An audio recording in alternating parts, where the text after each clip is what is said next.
trust, I think, is a very much important factor in meditation or for your journey, because I can feel that a lot of people are actually probably in the beginning, once they go a little bit further in their meditation practice, they are confronted with a kind of a fear of what is going to happen when they really go deeper, and that fear of, oh, can I really let it go? What is going to happen with me? Will I fly away somewhere? And I think there as well, trust is an important attribute. And maybe you can talk a little bit about trust.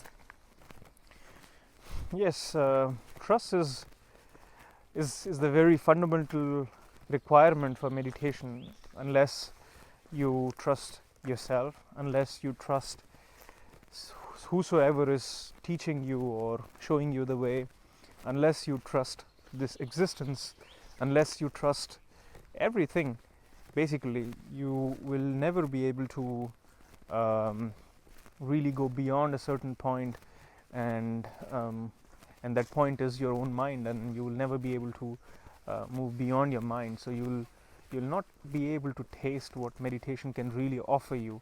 So trust is the essential foundation for meditation.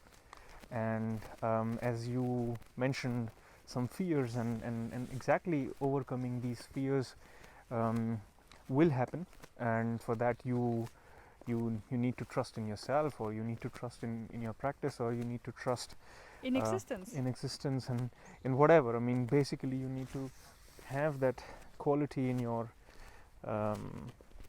life, and that's gonna form the basis of you really experiencing what meditation offers. Yes, and a lot of times it happens, or to a lot of people it happens in the Western world, that they don't have this trust inborn. They it might be, I don't know, you know better, different in the Eastern world, but I feel that everyone is very much constrained in their non-trusting way, securing everything they can possibly secure. And so my thought is, I mean, if you don't have this trust inborn, if you didn't get it while growing up, if you just don't have it, you have other ways. How can you trust? Yeah, that's a very, very good question, and something that almost, I would say, the whole humanity, be it East or West, is lacking. It does appear that in Eastern societies, in India or other parts of Asia, the concept of trust is more inbuilt than here, but I see it a bit different. I think that's more belief what they have than trust, and belief is something, again, not so helpful in this journey as much as trust. And what's the difference? Trust is a entirely different dimension of your being, of your understanding of life. And belief is something, when you don't know, you just you create a version of it, and you assume that that's it, and you have, as if you have almost answered that for yourself. So if you believe that there is God, then you have actually answered that for yourself, that there is God. If you believe there is no God, then you have again answered this thought, this question, this query in yourself, that there is, and there is no proceeding any further. So you're closed. But when I believe it, I don't know it yet, right? Yes, you don't know it yet, and you have assumed something. So I'm assuming it. Yeah, that's what I see what belief is, and it is one of the reasons why people do not see life and reality the way it is, because they too soon fall for beliefs and just do not question and have the courage to explore without having to already believe. And moving on to trust. Trust is something that, as I said, is a completely different quality of being, and it's both it's missing in the East as well, it's missing in the West as well. And like in my personal experience, I can tell you that this quality can be nurtured when you're small, when you're a child, and when you get the right love from your parents, from surroundings, when you're not facing any unusual fears, then there is a certain sprout of trust in you arises in everything around you. And when you did not get that, how to build the trust later on in life? yeah, that's tricky, because it's not something that is straightforward, and you start saying to yourself that I will trust, and trust will happen.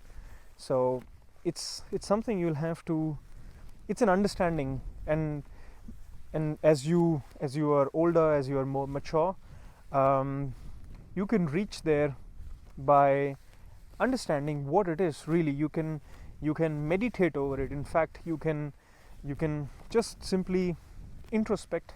What is it? Why? What is the quality of it? What is the nature of this trust? And once you go into that introspection, it will come to you sooner or later. You just need to stick to it. You just need to hang on and keep on asking yourself, what is it? And why do you not have it? So all the things that are in between you and trust, you will see them and you'll be able to move them. Yeah, that's true. And I think what would really help in building this trust, at least from my experience, is to just look around on where you are on this earth. You see with the sky, you see trees, you see birds, you see all this existence, and you can actually not explain how that works and what brought you here and what is all this. So you can actually not really grasp that and in order, seeing all that and experiencing this existence, it's so much bigger than you are, and that being bigger, that being you not being able to explain it, there arises a certain trust. Yes, exactly, and this is the right starting point. I mean, what I was referring to probably should happen as a second step, and what you're saying should definitely be the first step, where you just look around and you say, you ask yourself, what is this existence all around me, and is it something that is trustable or not, and what is your relation to existence? Are you fearing the existence, or are you happy to be in this existence? And I think once you go through that sort of questioning and that sort of introspection, when you look around towards this existence, you would then eventually come easier to trust, and then you can go deep in yourself and then ask and introspect, why are you not trusting yourself? If not, and if yes, then what is it, and so on. So actually you can come via an intellectual inquiry, you can come to a state of more letting go into existence and trusting. Yes, because the way we grow up, we have to start with an intellectual inquiry, because we don't learn an inquiry any other way. So it starts with the intellectual aspects, but it very soon moves on to another space.